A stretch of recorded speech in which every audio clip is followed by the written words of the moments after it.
Pirate kings, pirate queens, non-binary monarchs of the sea. How we doing? What's going on? Lovely getting to talk to y'all again. Hope everyone's been enjoying OP04.5, or as I used to call it, clown format. But now, the yellow's not the only thing. We got the purple star decks in. It's been nice getting to play these different sort of mini formats. I think that's something that's really cool. But that time is about to end because on December 8th, OP05, I think it's called Protagonist of the New Generation, I forget how they're localizing over here, comes out. It's going to be a dope set. Lots of cool stuff going on with the game here. I've been hyped for this set since it was announced. We've had the same best decks for the past 8 months, I want to say, this mini format notwithstanding. And there are some interesting developments that have come with set 5 that give me trepidation in some degrees, but also a bit of excitement in others.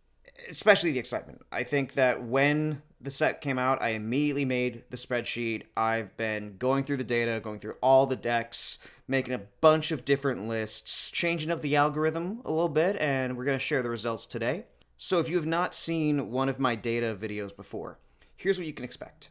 In this video, we'll be going over the new leaders that set 5 gives us, as well as average winning, algorithmically generated, I'll get into the methodology in a little bit, and I can't wait to do that, deck lists for the 11 best performing leaders of the Asian format, as well as a look at how that format developed and changed over time, and potentially some things to keep an eye out for once it makes its way to us. Just like set 4, we get 6 new leaders in this set. We've got red-black Sabo, red-yellow Bello Betty, green-blue Don Quixote Rocinante, blue-black Sakazuki, purple Luffy, and yellow Enel. As usual, each color has its own focus, with red being the Revolutionary Army, green being the Don Quixote family, blue having the Navy, purple being mostly Straw Hats, but then some support for the 3 Captains deck and a neat little Baroque Works card with Miss Doublefinger. Black it's kind of all over the place, but kind of not. Couple Dressrosa cards, but also a lot of people connected to the Reverie. You've got the Kings and Princesses, you've got Lucci, and you've got the Tenryubito there, and then yellow is Sky Island. One thing that I've really liked about set 5 so far in the limited testing I've been able to do before recording this video is that sequencing seems to be even more important than it has been in the past. Also, 6K characters are going to be even more common across the board. Just a tidbit to keep in mind there as we go forward. Another great thing about set 5 is that Bandai is giving more useful control tools to more colors across the board. I've pictured some here, of course not all of them, just one for each color. They're going to have widely varying degrees of strength, but that's bound to be the case with different colors emphasizing different strategies. Blue, black, yellow, they definitely get the stronger share of these kinds of cards. But purple is able to compensate for that with its acceleration. Green's still a bit behind in this regard, but we've got a bunch of releases giving it some boosts that are going to be coming up down the line. And red's already had a ton of amazing cards, so that's fine. Now the others get to catch up. The game has definitely been unbalanced in its first year. I will not deny that for a second. But we do need to remember that it's the first year of the game. I've said this before. Most card games don't get the amount of playable decks that One Piece has had in that time frame. I still think that there are some problematic areas. It's not the most balanced card game, or as balanced as this game could be, but it's nothing that's going to make me say we've got a bad game on our hands. I'm not going to quit One Piece over the current state of the game. Even if we still have some oppression at the top, I'm going to take solace in the fact that it's not another red deck, and this gives me hope that we're going in the right direction for overall game balance as time goes on. Quick breakdown on the methodology for those who haven't heard it before. What I've done for this video is I've gone on to mainly OnePieceTopDecks.com, but also to SecondStorage.com. I'm going to link that one in there. Really cool site I've recently discovered. They go a bit deeper into the championship tops than other sites do.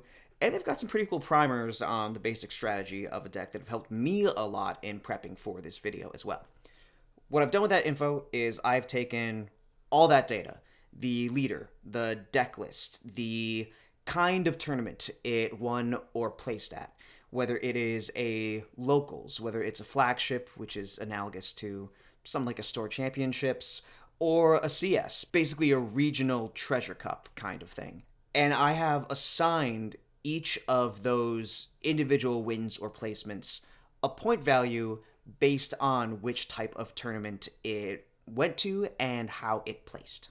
And then with that info, I was able to take what I'd found as far as the magnitude of each entry's achievement, weighted that to more prominently look at the ending stages of the format, because that's what we're going to be building off of, and I have made average, usually winning but potentially placing lists for each of these leaders. I've also used these points to rank the leaders, but the way I'm doing that is a little different than how I have in my previous videos. Normally when I'm ranking these decks amongst each other, I would just add up all the points that a leader got throughout a whole format, but set 5 and the way it ended up playing out presents us with a pretty crucial difference in how I take these things into account. Now, normally I would save the number 1, number 2 spots for the end of the video, but because of this, I think it's going to be best to talk about it right now. At the very start of set 5, Purple Luffy emerged as the frontrunner. It was the tier 1, potentially tier 0 deck. It was taking up a large share of these wins. I'd say comparable to Newgate at certain points. But then, a little over a month into the format, we got a new release. The green Uta starter deck. Yeah, barely a starter deck. It's mostly just the leader and a couple events, then some nice film reprints. We'll take those. But that deck did really well. We know that green film is a strong package.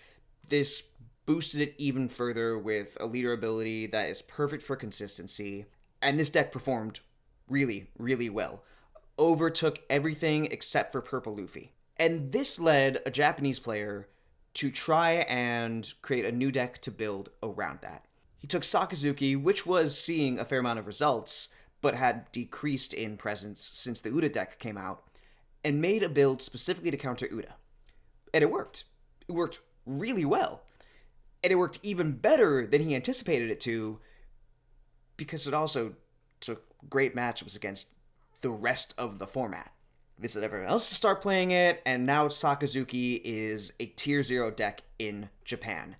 At its height, it has been doing better as far as the share of achievement than Newgate ever did. And that's saying something. I think at one of the recent CSs, the top 4 was all Sakazuki. And so this deck is powerful, and it has warped the format around it. Now, normally when there's a new release in the earlier stages of the format that, like this, we won't be getting until 2/3 the way through it, we won't have those cards, I would just cut the data off there, like I did with the 3 captains deck in the set 4 video. However, because the new frontrunner can completely be built with cards we will have on set 5's release, and does so amazingly well into all the other decks that we have on set 5's release, I feel the need to incorporate that data here as well. At the same time, and your own opinion may vary on this, I still feel like it's pretty important to include that pre-starter deck 11 data into this video.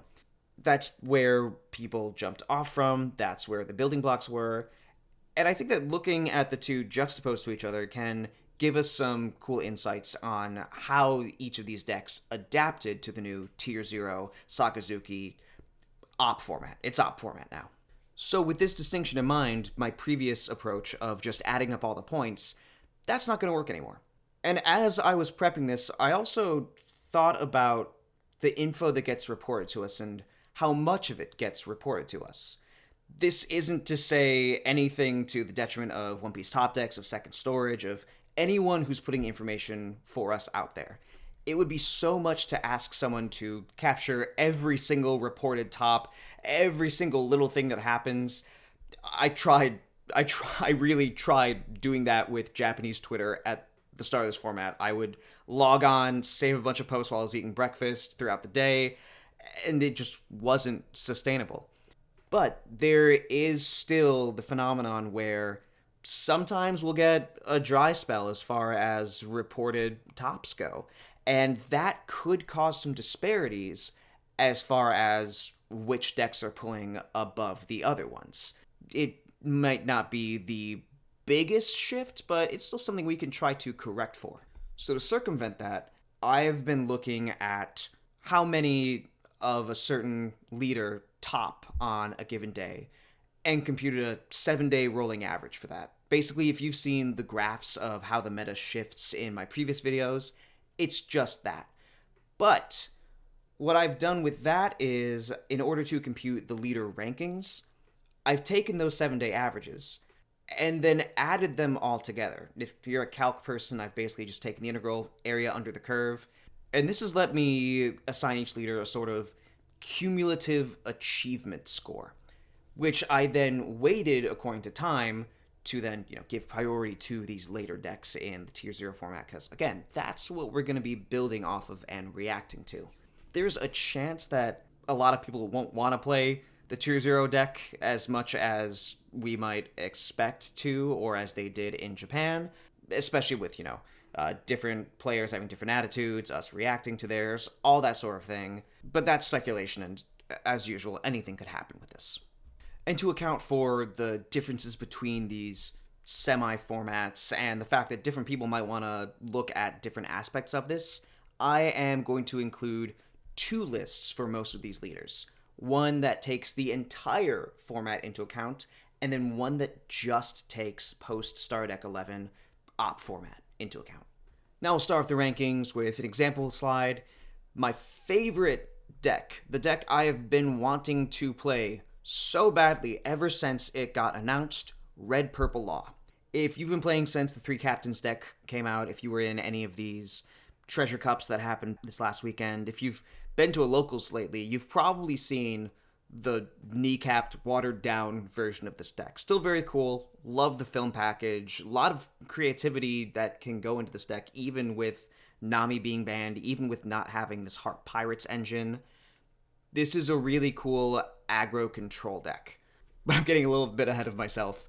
At the top, you'll see the ranking, deck name, as well as how many lists that I used to get this data, and its point value, as well as the percentage of those points it takes up to give you an idea of how relative these rankings are to each other. I've got the cost curve up here, so you can see how many cards of a certain cost that this deck runs on average, the list itself, and we also go over the total amount of counter in the deck, the average number of 2Ks it runs, the average amount of non-counter cards it runs. This is something I haven't been including in previous videos, but I feel like it's useful, as well as the amount of blockers and amount of events that it uses. So let's get into law. One of the things I love so much about the way Bandai's approach the One Piece card game is how it incorporates characters' abilities into their effects.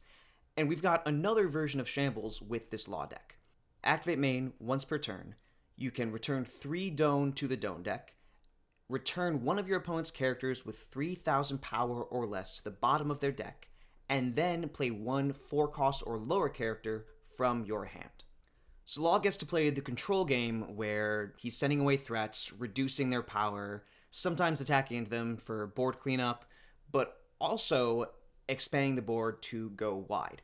It's basically, to a degree, purple Zoro, which, I like purple. I haven't been as big a fan of Zoro, but it's Law. It's Law. I'm not going to play a deck. I'm not going to not play a deck that has Law as the lead.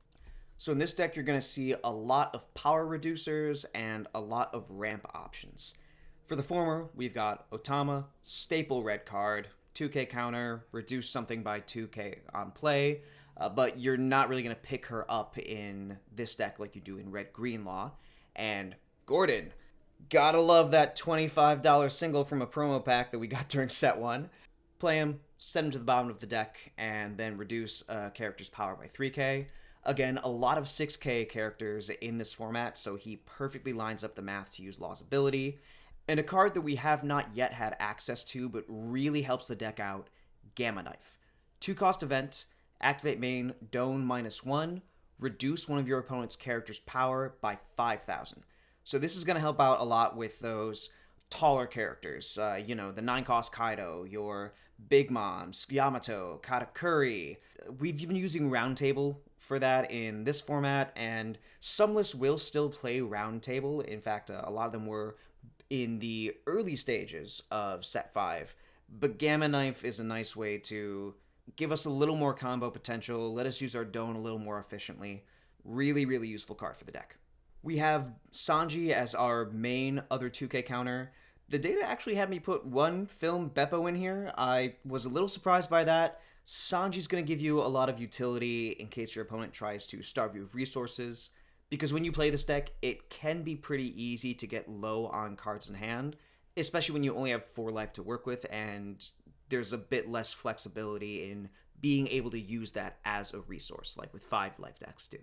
But Beppo can be kind of neat for some extra board control, get a little more out of these power reducers, and he's a Heart Pirate, so he's also searchable here. Zorojuro is another great ramp piece for us. 3 cost, 4K, 1K counter, and then when attacking, if you have 3 or less life, you can add up to 1 Don from the Don deck and set it as active. You can use 1 Don to buff him up, get a cheap swing in on the opponent's life, use him to hit a smaller character, or sometimes just swing with him in order to get the Don you need to execute the combo. Not all the time, but every now and then that will come up. This deck is going to play with a low amount of Don, oftentimes if you're trying to spam the leader ability. Not always the best thing to do. You do want to give yourself room to keep making plays and developing your board, and having a 3-cost character is really important to get a body down, establish that pressure so your opponent isn't just wiping you out if you are forced to go first. So another 3-cost character we have is the 3-cost Law from Set 5.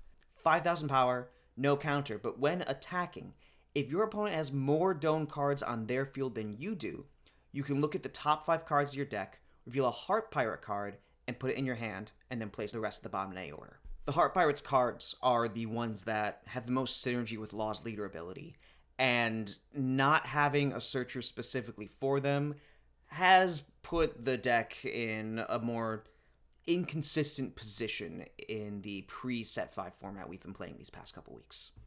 Then we have the 5-cost Kid from Set 5, 6k power, 1k counter, blocker, like I said, and then once per turn, when a Don card from your deck is returned to the Don deck, you can add one as active. This is the extra gas this deck is needed. Again, that leader ability is going to cost you 3 Don. You can easily run out, and he's going to help you mitigate that loss and still end up essentially even when you get to your next turn and regain more Don. Queen, purple staple, 5-cost 6k blocker, Don -1, draw 2, trash 1, help you get those combo pieces. We love consistency in this deck. We've got Shachi and Penguin for another 2k counter, 4 costs, 5k power so they can get a nice swing in on the opponent's life, and their on-play ability says that if you have 3 or less Don on your field, you can then ramp 2 rested. And because it costs 4, the only way you can get that effect off is by playing it through your leader ability. The 4-cost Blocker Law is a neat card. It's only at 3 in this list. People started running less of it as time went on. Blockers are really, really important in this deck because, again, you can run out of cards really easily. If your opponent starts hitting you for big swings, they're going to put you on a clock. Law's ability, though, is on play, Don -1. If your opponent has 7 or more in hand, you can trash 2 from their cards. So, Isho with a lower cost and a bigger requirement. In the early stages of our format, this may be easier to get off. People might not be as conscious of it, but once people start to adjust to it, they are going to start, counting from hand for that first life, or just making sure to play around this. So that's why people started running him at 3 instead of 4 like the earlier lists did. And then my favorite ramp option in this deck is Beppo. 4 cost, 5k, 1k counter, gotta have it. Then on play or when attacking, if the number of Don cards on your opponent's field is greater than the number of Don cards on your field, then you can ramp 1 rested Don. So he's going to be another big part in staying afloat, making sure that you can keep playing the game and execute this control aggro strategy that it's meant for. And then the highest cost character we run in this deck is Ace. 7 cost, 7k. We don't get to rush with him, but we're playing him for the on-play effect. You can reduce 2 opponents' characters' power by 3k. So it can give you another target for the leader ability, and if they have something rested, it lets you attack into them to just give us a little more power, wiping out their board. And 7k is going to do a lot for us in order to put more pressure on them and take their life, close out the game, than this swarm of 5ks we've been playing. For a little bit of extra resilience, this Japanese list has 2 Rad Beam. Of course, we only have 1 right now. Hot take, I'm cool if they bring it back to 4. Not even if I don't end up playing this deck for more than a week. I'm cool with it. Because Newgate's not doing anything, or at least he hasn't been so far. We'll get into that near the end there. Right now, you can just change the second Rad Beam to a guard point. Maybe a Red Hawk, but at the same time, you don't want to be leaving that extra dome standing when you've got a bunch of 5ks on board and you're trying to power reduce and use your leader ability. But this is a very fun deck. If you like combo, if you like control, if you like aggro, it's got a bit of everything. Just like Red Greenlaw, there is a learning curve to it. You can easily get tempted to keep spamming the leader ability, blow them up, but sustainability is huge. And for a law deck, I'm glad there's a bit more of a skill ceiling to it.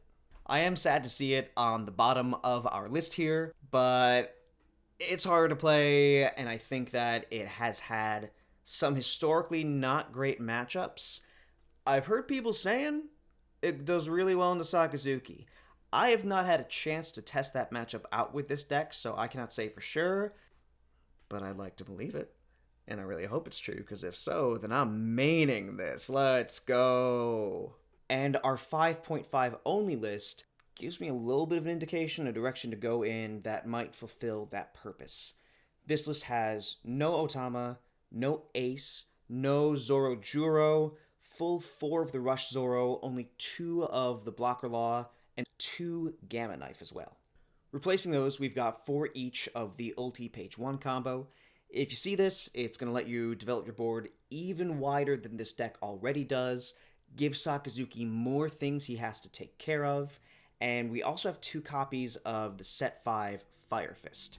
2-cost event, you can give up to one of your opponent's characters minus 4k, and then if you have 2 or less life cards, KO a character with 0 power or less.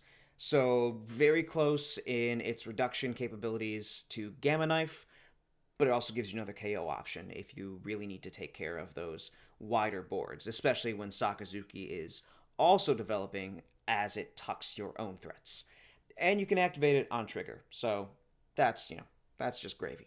This list intrigues me. This is the one that I want to start testing more. And at number 10, we've got Queen. This one I'm not going to talk as much about because I haven't really had a chance to test this build, but I like it. Get some new toys with Set 5. So just like before, you are playing the long game, healing life, sometimes taking care of your opponent's threats, playing big bodies. We've got Kaya for the draw 2, discard 2, Boa and Brule as trigger blockers, and then Charlie's a new inclusion here. 3 cost, 3k, 1k counter, blocker, and on play, you can look at the top card of your opponent's life and then place it at the top or the bottom. Help you play around your opponent's triggers, figure out their next move, because that's what's going to separate a good Queen player from an okay Queen player. Being able to plan out the long game. So far, it's had the capabilities to do it from its own end, but now this is another tool that wasn't used before. It might be that there's more necessity for it, but allows you to play around your opponent's future moves as well. 4 beige, bust a trigger, stun something. We've got one of that new Garp card. Love the art on that, by the way. But I think he's mainly just there to be an extra 2k, and he's essentially a bigger Kaya, get you some more draw power there. 4 of the Set 1 Dofi to block and look at the top of your life. 4 of the 5k blocker Sanji, just an amazing blocker, comes out off trigger. And then 3 of the new DS Drake from Set 5. Essentially, a bigger Dofi. 5 cost, 6k, so he can function as an attacker as well. And again, lets you stack the top 5 of your deck to plan out your future moves and figure out what you're going to be doing. 2 of the 9 cost Mihawk only this time, because we've got some new big buys to play. Still 4 of the Yamato, KOing something, and then healing 1 is the cornerstone of this deck. 3 of the new 8 cost vanilla. An 8 cost vanilla, John Giant. As we know, vanillas are great, and now Queen gets one that satisfies the condition for his leader effect. Love to see it. And then 1 copy of the secret rare 10 cost 12k blue Kaido. On play, if your opponent has 3 or less life, you get to draw 4 cards. Beautiful. I was a little surprised to see it only at 1, but you also don't want to brick on it. I think 2 could be a pretty valid inclusion as well, but, that's just something we'll adjust to as we move past the data and get into more testing. 2 3k worlds in order to tuck those smaller characters. 2 copies of Sables. I am a little surprised to see this one too, but there are some bigger bodies that we might want to take care of here for less cost than Red Rock, which lets us tuck anything for 6. Queen's still doing Queen stuff, still zooming right onto the scene here. Very, very rogue, but it got some wins, and it still looks really, really fun. I still love this deck. Oh, and before I go on to number 8, the 5.5 centric deck is completely the same list-wise as the list I just showed you, but the stats are a little different. Just figured I'd throw those out here for you. And now we can get into some of these new leaders, and we're going to start with number 8, which is Bello Betty. Another wonderful expression of a character's canon abilities. Her leader effect allows us to, once per turn, discard a Revolutionary Army type card from our hand, then give up to 3 Revolutionary Army or Trigger type characters an extra 3k power for this turn. So you can get an extra 9k boost out of 1 card in your hand. This is pure explosiveness, super, super aggro. This deck is going to go for games that end even sooner than Zoro does. Now, in my own circles, I think before Set 5 came out, everyone was losing their minds over this. Worried that this would be Zoro on roids, the most toxic thing ever. But in practice, this deck still can really, really pop off, but it's going to be dependent on luck because it can get a bit high rolly, and due to the fact that it can run out of gas. You're giving up cards in your hand, you're a 4-life leader, and a lot of times if your opponent is able to then control your board, you're just going to end up not being able to do anything. That being said, the playstyle I don't think is always as linear as it seems to be on the tin, because there are some control pieces in here that you can use to try and mitigate your opponent's attempts to mitigate you. Getting into the cards themselves, we're starting out with the 1-cost Bello Betty Searcher. Just like, Nami in the Straw Hats, except for Revolutionary Army types. 1 cost, 2k power, 1k counter. On play, look at the top 5, grab a Revolutionary Army card, put the rest at the bottom. So, you have consistency here. You are able to get the pieces that you want. But the thing that sets her apart from other searchers is that she becomes a 5k character if you use the leader ability. With other decks, if you're playing Nami, you're playing Pudding in yellow. If you need to get 2 swings in on your second turn because you don't have any other plays, you can attach 3 Doan to your character, which is alright. It can, get some aggression out, get cards out of your opponent's hand. But being able to do that without attaching Doan, that's even better, especially if you do have any of these other plays lined up, or if you just want to get an even bigger swing with the leader. You could do 7 and 7 if you get to go second on the second turn there. Kuma and Koala form a nice little combo package here. Kuma is a 2-cost character. He has 2,000 power on the weaker side, but again, that leader effect buffs him up to 5. 1k counter, and then on play, you can KO up to 1 opponent's character with a power of 2,000 or less. So, great against something like Zoro. Great against those other small searchers you might see across the table. Also good against the Rebecca blocker once we get talking about Sakazuki. But, not the biggest range of targets here. But Koala, 2 cost, 3k character, 2k counter, so a bit versatile in that respect, can help set him up. On play, if your leader has the type Revolutionary Army, give up to one opponent's character minus 3,000 for the turn. So now Kuma is KOing 5Ks. Or, you can just use her to soften up your opponent's board and then attack into those characters as well. Especially if you are lucky enough to have a very wide board and just want to use those characters that aren't getting buffed up by the leader ability. Inazuma is our rusher of the deck. Really, really good for the late game or to put early pressure out. Thing is, this rush is conditional. Inazuma is a 3-cost 4k, 1k counter, and if a character you control other than them has a power of 7,000 or more, Inazuma then gets rush. You can still counter with them, so that's great in case you're not able to get that ability off, or if you just have multiple in hand and you need to stop your opponent from whittling you down instead. Nice utility card. Morley is one of the, I don't want to say techie because you're running her in pretty much any Bello Betty build that you're going to make, but she's a bit more circumstantial in her use. 3 cost 5k, no counter on this one. When attacking, if this character has 7,000 or more power, your opponent cannot activate blocker during this battle. Also, trigger, you can trash one. If you have a multicolored leader, play this card. I forgot to mention, Kuma has a similar trigger, except you don't have to discard to get him out there. Morley can be great if you're trying to get an extra attack in that can't be circumvented. Just like with, say, the 5-cost Luffy, it can be played around, but that is another aspect your opponent is going to have to keep in mind when they're defending against these explosive turns that you have. Then we've got some trigger characters. You don't want to see a bunch of these in your opening hand, of course, because you can't discard them for the leader ability. You want to have options for that. But the great thing about triggers is they can swing the game out in your favor if you manage to high roll them out of life. First off, we've got Cracker. We love double attack. We love getting a nice boost. If your opponent is able to try and bring you down, put the clock on you, he can get you some extra sauce there. And then we've got 3 copies of Smoothie in this list. Once we get more Revolutionary Army support, she'll probably be one of the first cards to get phased out of this list, but still useful, still another body you can put on the board. If you're in the very last turn of the game, if you have 1 life left and you know your opponent's going to kill you if you don't kill them, sure, that extra power can help you close it out potentially. We've got Forsanji. What else is there to say about this card?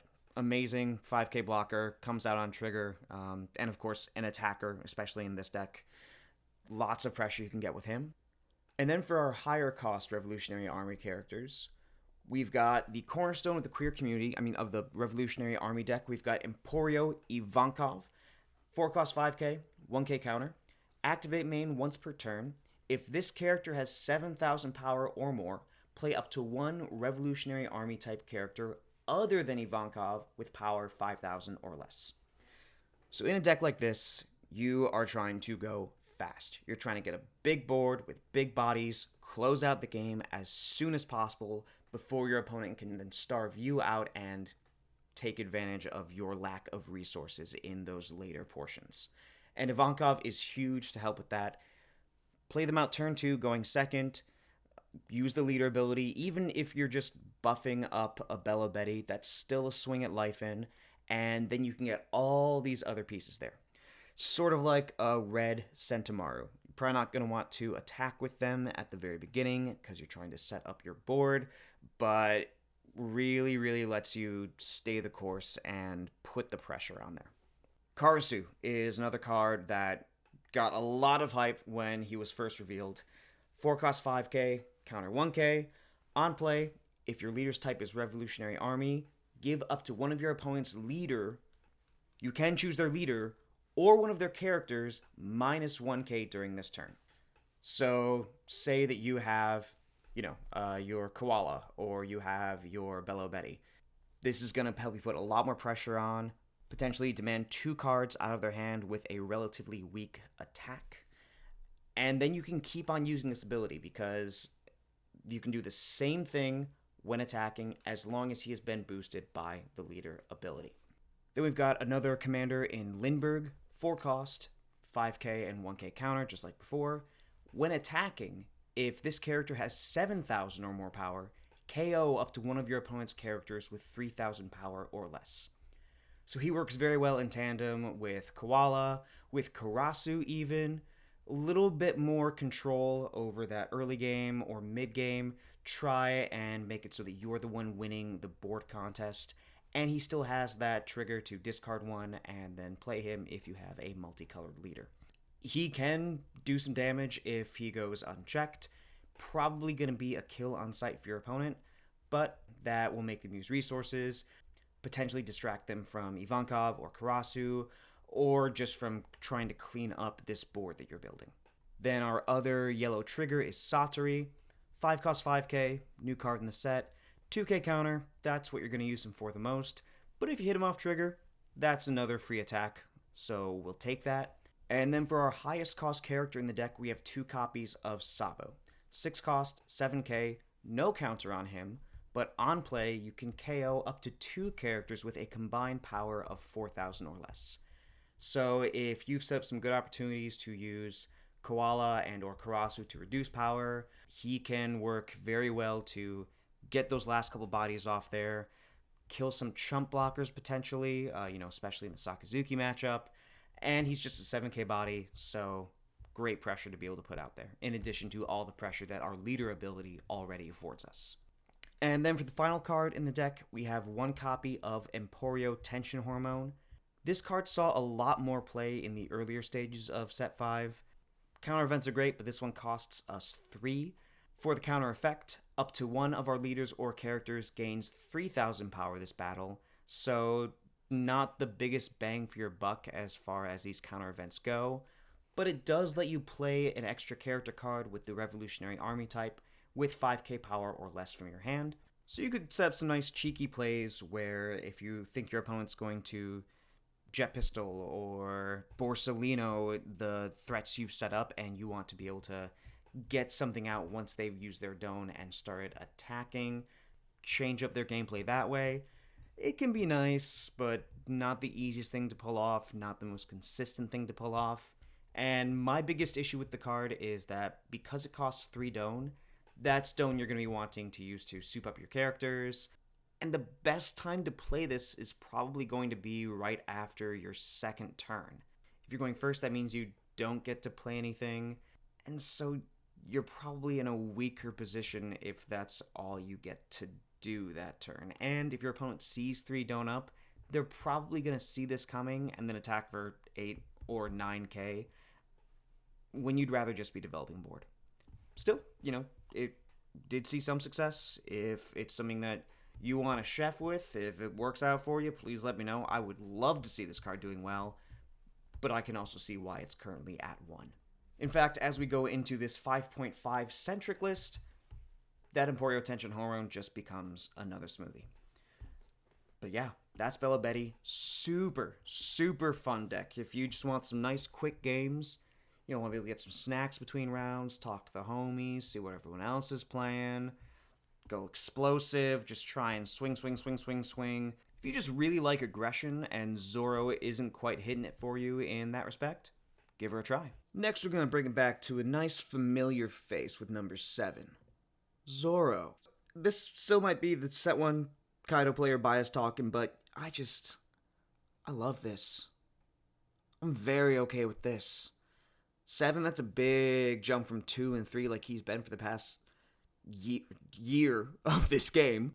Now, that being said, the deck did become less linear, had a much wider variety of builds over time, so my own distaste for it did lessen, and I've been overblowing it for the sake of a joke I've run into the ground anyway, but it has been a year, and he can take a back seat, in my opinion.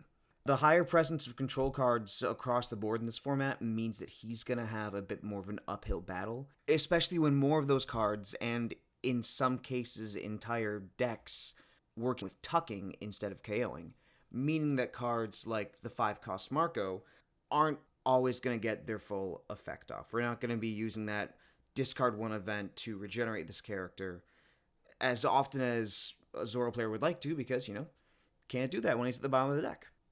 And the other side of this is that not only does Zoro's opponent get to put away the threats that Zoro puts out, but a lot of these control cards also let them develop their own board as well, so they get to increase their tempo. And in some cases, like with Lucci, sometimes they're trading 2 for 1. So all of these are things that make it harder for Zoro. It's still not a terrible deck by any means. I think it was still mid-tier before Op format started, but then Sakazuki rising to prominence did knock it down a little more. I think we've all gotten pretty accustomed to seeing the Whitebeard package run with Zoro, but in set 5, Nami's where it's at. Being able to search both rush cards and counter events is really necessary for Zoro to keep up in this format, and we still play some board control options. Only 2 Otama, but that became the norm pretty much as soon as Star Deck 11 hit. And even though he doesn't get to regenerate as much, Marco can still be useful, especially when you combo him with something like Gordon, but again, he's not going to regenerate as much with these tuck effects in the format. Magra and Makino are still going to be huge in order to get the pressure up there, and a lot of these cards, we've seen them before in Zoro. The Buggy, the Dadan, the Brook, the Rush Zoro, the Rush Luffy, the Rad Beam, it's the same suite of utility that this deck has run. What Zoro does get that's a little new is some removal for the taller cards. We've had Jet Pistol the entire time, but it gets played more often in OP05 than it has in a while, actually. And then we still have the Ace version of Fire Fist, the 3-cost Fire Fist for smaller bodies. But Zoro can also use the new version of Fire Fist to deal with the taller bodies, and that 4K reduction can also combo with Marco or the power reducers if you really need to get something big off the board. Diable Jambe is going to be pretty relevant here. We're going to be seeing a lot of blockers with Sakazuki, with purple across the board. And post Star Deck 11, players started using 1 copy of the Set 1 Uta. The ones that I found were both from high-placing 3v3 lists. Pretty much everything else was standard battles. I think maybe 1 flagship top that I found. Zoro wasn't getting a lot of CS placements. I'm gonna let you know that right now. Red's getting power crept. I'm honestly okay with the degree to which this is happening. Again, I think we're in a place where we can bring Radbeam back to 4, we can bring Blocker Marco back to 4. I'm fine with bringing the 9-cost Newgate back to 4. At this point, Red could use the help. This slide came from a format where Red has all the tools it could possibly need, except the Moby Dick. That one can just stay banned. They sunk that ship for good reason. But we don't need these bans anymore. Red's not oppressive. I don't know if it's actually gonna happen. We'll certainly see, but for me, I'd like to just be able to play these red decks the same way that Japan did. That would be really, really nice. And back to the point I was making about the degree of power creep is that the deck's still playable. Depending on how you play, how good your opponent is, and, whether you see those not as great matchups, which Zoro players are probably going to be seeing a lot more of, with Sakazuki being the top, it can still get some wins. It can still perform well, depending on all those other factors. On to number 6. As we approach number 6, I'm realizing that I've already spent 43 minutes talking about the data and these first 4 lists. So I think I'm going to split this one up, actually. This will be the final list of part 1 of the OP05 data analysis, and it is Red Purple Luffy. I have a feeling this is going to be a controversial placement, especially since, unlike in Japan, we currently have 9-cost Newgate and Radical Beam restricted. Like I said, with Zoro, I hope they come off, and hilariously enough, just before I started recording this segment, I saw that Bandai posted a guide to this deck with 4 Newgate and 4 Radical Beam still in the deck. So maybe that's an indicator? I don't know, just gonna knock on wood here. That'd be pretty cool. But I still think that this deck belongs on the list. Nightgate and Radby were crazy, and this deck definitely loses some strength and some durability without them.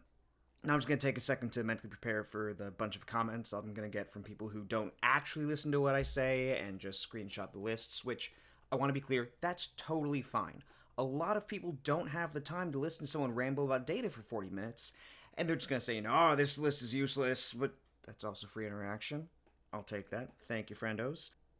But I just want to be clear that this is still a useful starting point to build off of, and there's some really fun options to do that with. Between the full set 5 format and the 5.5 format lists, there's only one card that's going to be different. It's going to be either a Jambar or a 10 cost Gear 5 Luffy. But getting into the leader itself, activate main once per turn. If you have 0 Doan or 8 or more Doan, you can ramp 1 Doan as active. He's only 3 life, but he's 6k power, and we know how amazing that is. We remember Newgate, but only being 3 life and not having that extra card draw every turn does make us more of a glass cannon if we aren't going to be careful. When you play this deck, you always want to have what it will take for your opponent to lethal you and whether you can live on the back of your mind. The ability is not going to turn on until we get to 8 Doan, so the best thing we can do for ourselves is get to 8 Doan as soon as possible. We're playing more than 20 Straw Hat cards in this deck. We can search with Nami.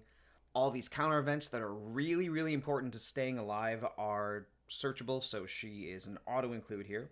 Hawkins is just here to ramp. There were lists playing All-Star Disaster at the start of the format, and I do like that card, especially when this deck is so combo-heavy. But Hawkins also has a very useful trigger. He can counter for 1, and he can still swing into those little bodies. So I'm seeing why he's included in here, and I'm enjoying him so far. Zorojuro's going to help us in here just like he did in Red Purple Law. In my opinion, he is the optimal turn 2 play as long as he isn't getting KO'd before he attacks, and that's going to be matchup dependent. But then you're also making your opponent use their resources. Frenosuke is mainly going to be a 2k, but the Rush could come in handy if you need that final push for game. And then Jambar is our turn 3 ramp goal. He's a 4-cost 5k, 1000 counter, and on play you can rest 1 Doan to add another one as active. So net gain of 0, but he's mainly here to set up our future turns. In essence, he's a 5-cost ramp option, but then he can just start swinging. If we go first, we can start at 1, go to our second turn, we're at 3, potentially play Zorojuro. Turn 3, we then start at 5, and you can either attack with the Zorojuro to get to 6, or play the Jambar to get to 6. If you get to both, then you have 7, and then turn 4, you either start at 9 if you got both of those off, or you start at 8, and you get the leader ability, and then boom, welcome to 9 Drop Town. That Law Blocker we saw at the beginning of the video has a slightly higher chance of hitting on turn 2 if your opponent doesn't have the 2k to spare, but again, it might not be something you can definitely count on. But even if you don't manage to do that, 4-cost blocker that can swing is very good for this deck. Queen's a purple staple, great to filter the hand out if you clog up on those big bodies, and then the 7-cost Kid is insane. 8,000 power, on play or when attacking, you can put 1 Doan back into the Doan deck, and then your leader gains 1,000 power until the start of your next turn. In essence, he is a mini 9-drop, but the effect is then reusable and stackable. 8k is still a wonderful number to swing for. Against a 5k leader, you're definitely getting 2 cards out of their hand, or a 4k event, and then against the mirror, cool, you're still swinging for 2k over. And that goes without saying, this deck is made for Edward 9dad, especially with the 7-drop Kid as well if he manages to stick. Now, Newgate is only at 1, but we've already seen people start to adapt to it in the 4.5 format. A lot of Shanks, a lot of the starter deck 10 Luffy in there. I think I saw a couple topping lists that had either 9-drop Kaido or Douglas Bullet. Cool to see him getting some representation out here. I personally want to give the 8-cost Secret Rare Uda from Set 2 a try. Her effect is in the same vein as Newgate's to give the leader a bit more durability on the opponent's turn, but she'll also buff up the rest of the board as well, so you can go a bit taller and wider at the same time. Of course, she's only an 8k power character, which, again, like I talked about with Kid, is a good number to swing for, But when you're using this much Dome to play here and you don't get an effect you can keep on using after the fact, that lack of staying power might be a detriment. I still want to try her out though. Could be fun. Then we get into the cover card of the set, Gear 5 Luffy. This thing's beautiful. I just think he's neat. I'm not going for the manga rare. I can't drop that, but it's tempting. But the normal art is still just beautiful. This is the only deck we're really going to be seeing him in these videos. He did see some play in the purple Luffy deck that was mainly at the start of the format, because sacrificing all of your Don and your entire board is a hefty cost. Thing is, when we play him in this deck, we're not trying to have a board with him. We're not trying to get back to 10 Don. We are trying to OTK. You are saving him for the end of the game. Just stay alive until you have wiped out your opponent's resources. Hopefully they are at either 1 life, only 1 blocker, or barely anything in their hand. Ideally, a combination of those. Swing out with whatever you have on the board, play him for 10, and then once you're at 0 Don, you can ramp 1 with the leader ability, then use the Gear 5 Luffy to rest 1 and ramp another, at which point you end your turn, and your turn then starts again. You get 2 Don there, you then have 4 Don you can work with. You could do a 10k with the leader and a 12k with the Luffy, which is going to be hard to get around if the opponent has used up all their resources. Biggest weakness here is that he is still blockable, but we do have access to Diable Jam to get around that, so there is still a chance if our opponent decides to wall up. Getting into the event, Jet Gatling is great here, gets you out of an 8k swing at lead. 3 life means you're not going to be seeing as many cards, so the discard can be a bit scary, but at a certain point, you just want to stay alive and win from the board, and there is a chance you're going to have multiple high-cost characters with no counter that will do better in the trash than in your hand. Rad Beam's limited. I know, I don't want it to be. It's limited. You can just turn these into guard points. Again, 3k is very different from 4k, but we're playing a 6k leader instead of a 5k leader, so still going to be useful. And you can use the Rad Beam to get out of 7k swings earlier on.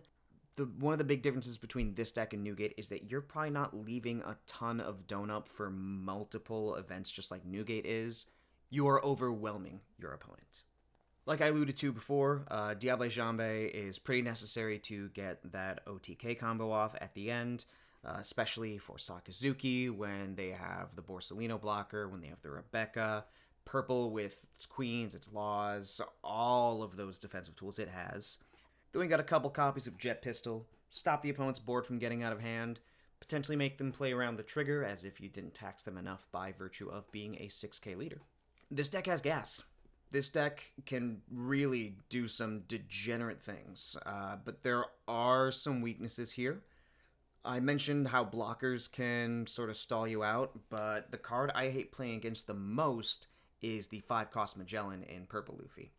The ramp in this deck is very combo-based, and if I have to put 1 Don back after I miss a piece, that really hurts, especially when he then swings for 6, so we don't even tax that attack. The Sakazuki matchup, on the other hand, is actually really, really fun. I'm not going to say it's a great matchup. Might even be slightly unfavored depending on how things shake up, depending on how good they are with the deck and how many blockers they see. But it's definitely not a blowout. The high-cost characters we're using here are going to make them use a lot of resources to stop these gigantic threats we throw down, and then hopefully that will add up to let us get those last couple attacks we need in. And granted, I'm still in the early stages of the Set 5 testing. I haven't been playing 50 games against Sakazuki yet, but even if I'm on the other side of the table and I see them, kill a 7-cost, kill a 9-cost, kill another 9-cost, I don't get to use them, but that's still pretty cool. I'll give her the respect. The player, not Sakazuki, he sucks. But still, at the very least, we play card games to have fun, and that is a fun matchup. If you don't want to play Sakazuki or any of the other top-tier decks that we're going to be going over in the second part, but you still want to have a chance to win, if you like going tall, if you just miss Newgate and you want to try something in the same vein, give this one a shot. I was not expecting to like it nearly as much as I do, and I'm probably going to bring this to a couple locals at the very least, if not one of the bigger tournaments. And then before we get to the ending, I'm just going to show you the 5.5 centric list. Just switching out the third Jambar for the fourth Tier 5 Luffy. Interestingly enough, the deck did get a slight uptick in achievement after Sakazuki being the front runner and less people were running the purple Luffy. Again, the Magellan is just hard to deal with. But that remains to be seen with what's going to happen with our version of Set 5. As a little extra piece, here is what I figure I might replace things with. The Uta is really a silly idea, but I'm still going to play some games with it. I really want to see what that can do for us. Oh, and one more difference between the data list and the overall stats for Red Purple Luffy is that this highest achieving version was heavily weighted by a couple lists that only ran 4 Franosuke as the 2K counter. And from the games I've played, that can be a little jarring. I'm starting to adjust to it, but I also, wouldn't mind some Sanji, maybe some Otama, potentially reduce the jet pistol cost there, but we'll see how it evolves over testing. Before Da Vinci Resolve drags me even deeper into this hole I've found myself, we are gonna go through a tier list of what we have covered so far and the decks that did not make it into our top 10. Into the Ha tier, less than 1%, we have got Eustace Kid, we've got the starter deck 6 Sakazuki, not the good Sakazuki, and we've got the homie Magellan. His character card fits in pretty much anywhere else. Let's see, the rogue tier. What's going in the rogue tier? Okay, we've got starter deck red Luffy. We have purple Kaido, I miss my boy. We've got Sabo, received a lot of hype going into the set. Couple cool lists, but nothing that, performed consistently. Brozuki Broden, can't forget about him. Blue Dofi. What else we got? We got Nami, even though the red decks aren't doing fast red things as much, she's still not seeing a ton of success. Big ol' Smokey, totally outclassed by Sakazuki. We've got Blurple Kaido. We've got the black and yellow Linlin. Where'd she go? She is literally right there behind my microphone. We've got Arlong for some fun triggers. And we've got our final set 5 leader, with Rosinante. Very annoying to play against. And we have got Green Purple Dofi rounding out the rogue tier. And we started this video in tier 3. There are 2 decks in tier 3 I did not go over, just because there weren't really enough lists to make something with. Feel free to go to One Piece Top Decks for that. You can see those there.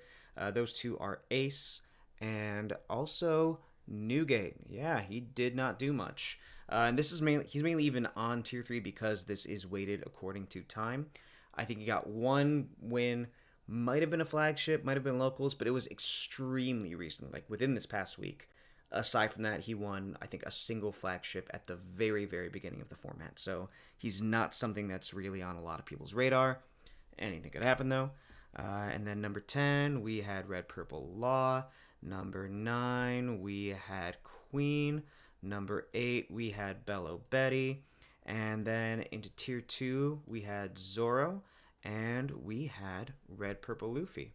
So everything else we talk about is going to be in tiers 1 and potentially 0.